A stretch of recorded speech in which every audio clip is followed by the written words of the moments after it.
Okay, in this new episode, we're going to talk about how you can lose millions if you do not pay attention to your smart contract. Let's dive into it.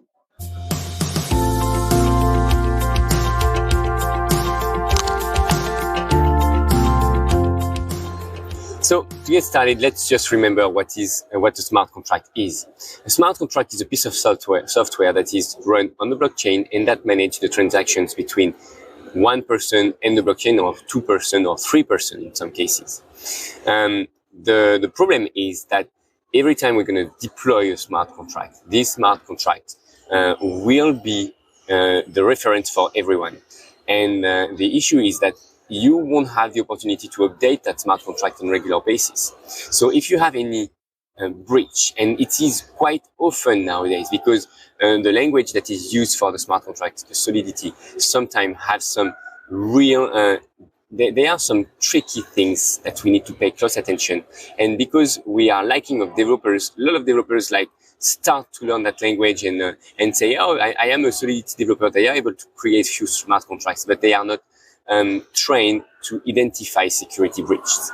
So if you are working on a smart contract, you are working on a project that is using the blockchain, go for it. That's a great way to do things. It's really a modern way, the Web3 way of doing things. But hire afterwards an auditor, a smart contract auditor, a Solidity expert that will review the code and will ensure that you don't have any breach.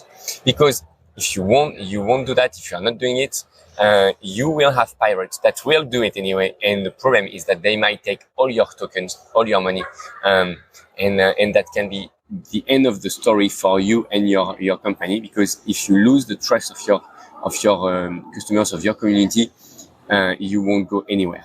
So remember that the smart contract is something that we publish usually once on the beginning, and after we don't update it because it's not that easy to update a smart contract.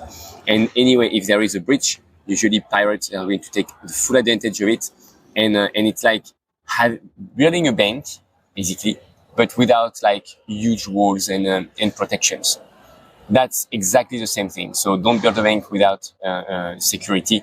Do it properly and be sure that several persons review your source code, the smart contract code. It's usually not that long, but it's important to be sure that before to launch your cryptocurrency, utility token or whatever, you have that verification done. I hope it helps, and let's catch up very soon for another episode.